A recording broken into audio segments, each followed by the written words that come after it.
So ನಾವು last line ಇತ್ತು, ಅಂದರೆ ಲಾಸ್ಟ್ ಇನ್ನೊಂದು ಗೇಟ್ ಆಗದಿರೋ ನಮಗೆ ಬಿಡ್ತಿದ್ರು. ಆವಾಗ ಆನೆ ಬಂತು. ಸೊ ನಾವು ಆಪೋಸಿಟ್ ಲೈನಲ್ಲಿ ಇದ್ವಿ, 2 ಲೈನ್ ಇತ್ತು, ಅದು ಈ ಕಡೆ ಲೈನಲ್ಲಿ ಇದ್ವಿ. ಸೊ ಹಂಗಾಗಿ ಹತ್ರದಿಂದ ನೋಡೋಕ್ಕಾಗಲಿಲ್ಲ. ಸೊ ವೀಡಿಯೋನೂ ಅಷ್ಟು ಕ್ಲಾರಿಟಿಯಾಗಿ ಸಿಕ್ಕಿಲ್ಲ, ವೀಡಿಯೋದಲ್ಲಿ ನೋಡ್ತಿದ್ದೀರಾ. ಸೊ ಆ ಕಡೆ ಲೈನಲ್ಲಿ ಇದ್ದವ್ರಿಗೆ ಸಖತ್ತಾಗಿ ಹತ್ರದಿಂದ ಕಾಣಿರುತ್ತೆ. ಸೊ ಇವತ್ತು ಅದು ಹೇಳಿದ್ನಲ್ಲ, ಹಾಗೆ ಆರಾಧನಾ ಪೂಜೆ ಇರೋದ್ರಿಂದ ತುಂಬ ರಶ್ ಇದೆ, ಹೆವಿ ಕ್ರೌಡು. ಸೊ ಹಂಗಾಗಿ ನಾವು ಲೇಟ್ ಆಯಿತು, ತುಂಬ ಲೇಟ್ ಆಯಿತು. 9 ಗಂಟೆಗೆ ಬಂದಿದ್ದು, 1:30 ಆಯಿತು ದರ್ಶನ ಆಗಿದ್ದು. ಸೊ 4 ಗಂಟೆ ಕ್ಯೂಬಲ್ಲಿದ್ವಿ.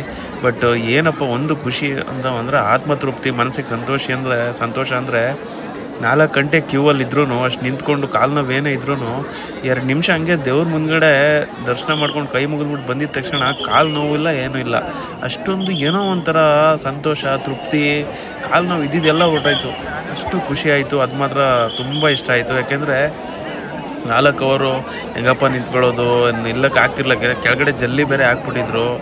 ಆಗೋದ್ರಿಂದ ಏನೋ ಒಂಥರ ನೋವು, ನಿಂತು ಅಂದರೆ ಸ್ವಲ್ಪ ಕೂತ್ಕೊಳ್ಳೋಕ್ಕೂ ಜಾಗ ಇಲ್ಲ. ಫುಲ್ ಎಲ್ಲ ಹತ್ತತ್ರದಲ್ಲೇ ಇದ್ದೀವಿ, ಗ್ಯಾಪೇ ಇಲ್ಲ.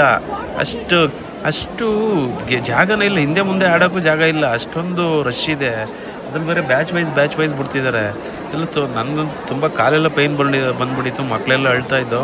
ಬಟ್ ನನಗೆ ಎಸ್ಪೆಷಲಿ ನನ್ನ ಒಪಿನಿಯನ್ ಅಂದರೆ, ದೇವ್ರ ಮುಂದ್ಗಡೆ ದೇವ್ರ ಕೈ ಮುಗಿದ್ಬಿಟ್ಟು ನೋಡಿದ ತಕ್ಷಣ, ಮುಂದೆ ಹೋಗಿದ ತಕ್ಷಣ ಏನೋ ಒಂಥರ ಇದ್ದಿದ್ದು ಪೈನ್ ಎಲ್ಲ ಹೋಯ್ತು. ಏನೋ ಮನಸ್ಸು ಶಾಂತಿ, ಮನಸ್ಸು ತೃಪ್ತಿ, ಸಖತ್ತಾಗಿತ್ತು. ಒಳ್ಳೆ ದೇವ್ರ ದರ್ಶನ ಆಯಿತು. ಮತ್ತು ಹಾಗೆ ಮುಂದೆ ಬಂದ ತಕ್ಷಣ ಶಂಖದಲ್ಲಿ ಚಿಕ್ಕದೊಂದು ಶಂಖ ಇತ್ತು, ಅದರಲ್ಲಿ ತೀರ್ಥ ಕೊಡ್ತಾಯಿದ್ರು. ಮತ್ತು ಹಂಗೆ ಚಿಕ್ಕ ಬಾಳೆದೆಲೆನಲ್ಲಿ ಗಂಧ ಹಾಕ್ಬಿಟ್ಟು ಕೊಡ್ತಾಯಿದ್ರು. ಅದು ತುಂಬ ಖುಷಿ ಆಯಿತು ನೋಡಿ.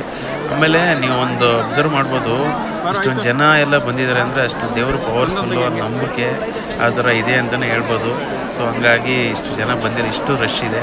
ಮತ್ತು ಅಲ್ಲಿ ಹತ್ರದಲ್ಲಿ ಫೋಟೋ ವೀಡಿಯೋ ಮಾಡೋಕ್ಕೆ ಬಿಡಲಿಲ್ಲ. ಹಾಗಾಗಿ ಸ್ವಲ್ಪ ಮೇಲ್ಗಡೆ ಬಂದ್ಬಿಟ್ಟು ಒಂದು ಮೆಟ್ಲುಗಳ ಥರ ಇದೆ ಸ್ವಲ್ಪ ದೂರದಲ್ಲಿ, ಅಲ್ಲಿ ಹತ್ರದಲ್ಲೇ ಇದೆ. ಅಲ್ಲೊಂದು ಲೈನ್ ಹಾಕಿರ್ತಾರೆ, ಅದರಿಂದ ಸ್ವಲ್ಪ ದೂರ ಇದೆ. ಅಲ್ಲಿ ಬಂದು ಫೋಟೋಸು ವೀಡಿಯೋಸ್ ಮಾಡ್ಕೊಂಡ್ವಿ. ಹತ್ರದಲ್ಲಿ ತೆಗೆದ್ರೆ ಅಲ್ಲಿ 2000 ಏನೋ 5000 ಫೈನ್ ಅಂತ ಹೇಳ್ತಾಯಿದ್ರು. ಫೈನ್ ಏನಾದರೂ ಹೋಗ್ಲಿ ಕೊಡೋಣ, ಬಟ್ ಮೊಬೈಲ್ ಏನಾದ್ರು ಕಿತ್ತು ಗೋಲ್ಕಕ್ಕೆ ಹಾಕ್ತಾರೆ ಅಂತ ಹೇಳ್ಬಿಟ್ರು. ಒಂದು 2-3 ಇನ್ಸಿಡೆಂಟ್ ಆಗಿದೆ ಅಂತ. ಸೊ ಹಂಗಾಗಿ ತುಂಬ ಭಯ ಆಯಿತು. ಹಾಗೆ ಸೈಡಿಗೆ ಬಂದು ಫೋಟೋ ತಗೊಂಡಾದ್ಮೇಲೆ ಒಂದು ಅಬ್ಸರ್ವ್ ಮಾಡಬೇಕಾಗಿರೋದು ನೀವು, ಅದು ದೇವಸ್ಥಾನ ಸುತ್ತ ಹೋಗ್ತಿದ್ದಂಗೆ ನೀರೆಲ್ಲ ಬಿಟ್ಟಿದ್ದಾರೆ. ನಾನು ಏನಕ್ಕಪ್ಪ ನೀರು ಬಿಟ್ಟರು ಒಂಥರ ಅದು ಒಳ್ಳೆಯದೇ. ಏನಕ್ಕೆ ಅಂದರೆ ಕಾಲು ಅಲ್ಲಿಂದ ತುಂಬ ನೋವಲ್ಲಿ ಬಂದಿರ್ತಾರೆ, ಮತ್ತು ಚುಚ್ಚದ ಇರ್ತಾವಲ್ಲ, ಅದೆಲ್ಲ ಒಳ್ಳೆಯದಾಗುತ್ತೆ ಅಂದ್ಬಿಟ್ಟು. ಬಟ್ ಇನ್ನೊಂದು ಏನಪ್ಪ ಕಾರಣ ಅಂದರೆ, ಇದು ಬಾವಲಿ ನದಿ ದಡದಲ್ಲೇ ಇರೋದ್ರಿಂದ ಸೊ ಇದು ನೀರನ್ನ ಹಂಗೆ ತುಂಬ ಹಾಕಿದ್ದಾರೆ ನೋಡಿ. ಗೇಟ್ ಅಂತ ಹೇಳಿದ್ವಲ್ಲ, ಅದೇ ಲೈನ್ ಇದೆಯಲ್ಲ, ಆ ಲೈನ್ ಒಳಗಡೆನೇ ಬಿಡೋದು. ಸೊ ಹೊರ್ಗಡೆಯಿಂದ 2 ಗೇಟ್ ಇದೆ, ಹೊರ್ಗಡೆಯಿಂದ ಬರೋರಿಗೆ ಅಲ್ಲಿ ಎಂಟ್ರಿ ಇಲ್ಲ. ಸೊ ಆ ಗೇಟ್ ಲೈನ್ ಏನಿದೆ, ಆ ಲೈನಿಂದ ಒಳಗಡೆ ಹೋಗೋರಿಗೆ ಮಾತ್ರ ದೇವ್ರನ್ನ ಹತ್ರದಿಂದ ನೋಡೋಕೆ ಬಿಡ್ತಾರೆ. ನೀವು ಟೈಮ್ ವೆಯ್ಟ್ ಮಾಡೋಕ್ಕಾಗಲ್ಲ, ಲೈನಲ್ಲಿ ಬರೋಕ್ಕಾಗಲ್ಲ ಅಂದರೆ ಇನ್ನೊಂದು ಸೆಪ್ರೇಟ್ ಲೈನ್ ಇದೆ, ಅವರು ದೂರದಿಂದ ದೇವ್ರು ನೋಡಬೇಕಾಗುತ್ತೆ. ಇದು ಇಷ್ಟೇ ಡಿಫ್ರೆನ್ಸು. ಕೆಲವರೆಲ್ಲ ಹೋಗ್ಬಿಟ್ಟು ಬೇಗ ದರ್ಶನ ಆಯಿತು, ಅರ್ಧ ಗಂಟೆಗೆ ದರ್ಶನ ಆಯಿತು ಅಂತಾರೆ, ಅದೆಲ್ಲ ಸುಳ್ಳು. ಅರ್ಲಿ ಮಾರ್ನಿಂಗು ಮತ್ತು ಸಂಜೆ ಒಂದು 6 ಗಂಟೆ ಮೇಲೆ ಹೋದ್ರಷ್ಟೇ, ಜನ ಕಮ್ಮಿ ಆಗಿದಾಗ ಹೋದ್ರಷ್ಟೇ ದರ್ಶನ ಸಿಗೋದು. ಇಲ್ಲ ಅಂದರೆ ದೂರದಲ್ಲೇ ನೋಡಿಕೊಂಡು, ಅಲ್ಲಿ ನಿಂತಿದ್ದಾರೆ ನೋಡಿ ಕೆಲವರು, ಅಲ್ಲಿ ನೋಡ್ಕೊಂಡೆ ಕೈ ಮುಕ್ಕೊಂಡು ಬರಬೇಕಾಗುತ್ತೆ. ಸೊ ಆ ಥರ ಲೈನ್ ಕಾಣ್ತಿದೆಯಲ್ಲ ಗೇಟ್ ಒಳಗಡೆ ಹೋದರೆ ಮಾತ್ರ ದೇವ್ರ ಹತ್ರದಿಂದ ದರ್ಶನ ಮಾಡೋಕ್ಕಾಗೋದು, ಇಲ್ಲಾಂದರೆ ದರ್ಶನ ಮಾಡೋಕ್ಕಾಗೋದಿಲ್ಲ. ಸುಮ್ಮನೆ ಇಲ್ಲದೆ ಇರೋ ಯಾರ್ಯಾರೋ ಫೇಕ್ ನ್ಯೂಸ್ಗಳು ಹೇಳ್ತಾರೆ ಅಂದ್ಬಿಟ್ಟು ಅವ್ರು ನೋಡ್ಕೊಂಡು ಹೋಗಬೇಡಿ. ಮತ್ತು ವೀಕೆಂಡ್ಸಲ್ಲಿ ಬರೋಕ್ಕೆ ಹೋಗಬೇಡಿ, ತುಂಬ ರಶ್ ಇರುತ್ತೆ. ಯಾಕೆಂದರೆ ವೀಕೆಂಡ್ಸಲ್ಲಿ ಎಲ್ಲರೂ ವೀಕೆಂಡ್ಸೇ ಪ್ಲ್ಯಾನ್ ಮಾಡೋದ್ರಿಂದ ತುಂಬ ರಶ್ ಇರುತ್ತೆ. ವೀಕೆಂಡ್ಸಲ್ಲಿ ಬರೋಕ್ಕೆ ಹೋಗಬೇಡಿ, ವೀಕ್ ಡೇಸಲ್ಲೇ ಬನ್ನಿ. ಮತ್ತು ನಾವು ಬಂದಿದ್ದು ಅದೇ ಆರಾಧನಾ ಪೂಜೆ ಇರೋದ್ರಿಂದ ರಶ್ ಆಗಿತ್ತು, ಇಲ್ಲಾಂದರೆ ಏನಿಲ್ಲ. ಮತ್ತು ಅಲ್ಲಿ ನಾವು ನೋಡ್ತಾ ಇದ್ರೆ ನೀವು, ಗೇಟ್ ಪಕ್ಕದಲ್ಲಿ ನೀರು ಹರಿತಾ ಇದೆ. ಏನಪ್ಪ ಎಲ್ಲರೂ ನದಿನ ಹರಿತಾ ಇರೋದು ಸುತ್ತ ಅಂತ ಅಂದ್ಕೊಂಡ್ಬಿಟ್ಟಿದ್ದಾರೆ. ನದಿ ಅಲ್ಲ, ನದಿ ಪಕ್ಕದಲ್ಲೇ ಇರೋ ದೇವಸ್ಥಾನ. ಇದರಿಂದ ಅಲ್ಲಿ ಬರ್ತಾ ನೋಡಿದೆ, ಒಂದು ಚಿಕ್ಕದೊಂದು ಪೈಪ್, ಒಂದು ಚಿಕ್ಕದಲ್ಲ, ಈ ಕಾಲುವೆಗಳೆಲ್ಲ ಇಟ್ಟಿರ್ತಲ್ಲ ಸಿಮೆಂಟ್ ಪೈಪ್ಗಳು, ಆ ಥರ ಪೈಪಿಂದ ನೀರು ಬರ್ತಾಯಿತ್ತು. ಅಂದರೆ ನದಿ ನೀರು ಬರ್ತಾಯಿತ್ತು ಒಳಗಡೆ.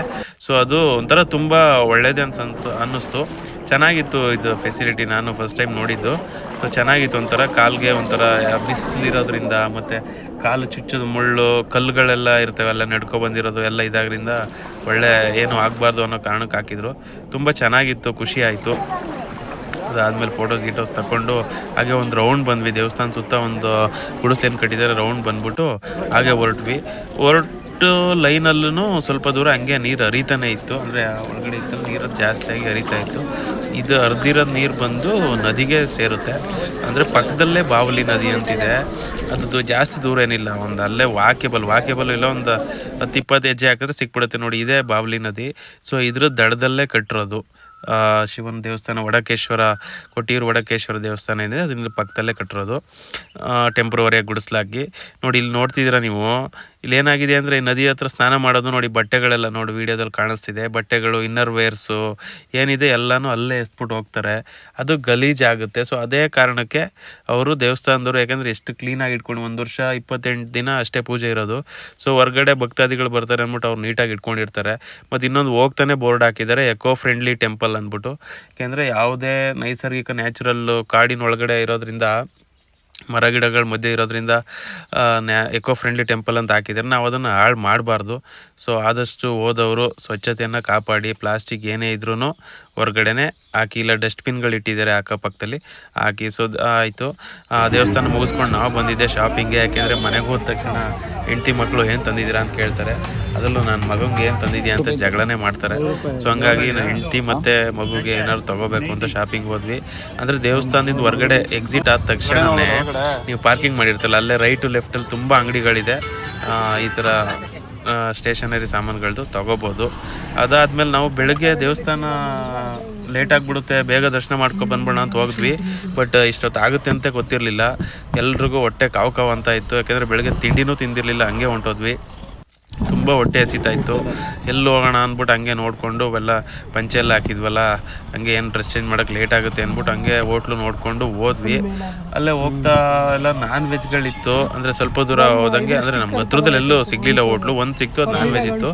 ಬಟ್ ಇನ್ನೊಂದು ಹೋಟ್ಲು ಫುಲ್ ಪ್ಯೂರ್ ವೆಜ್ ಇತ್ತು, ಅದು ಬಾಳೆ ಎಲೆ ಊಟ.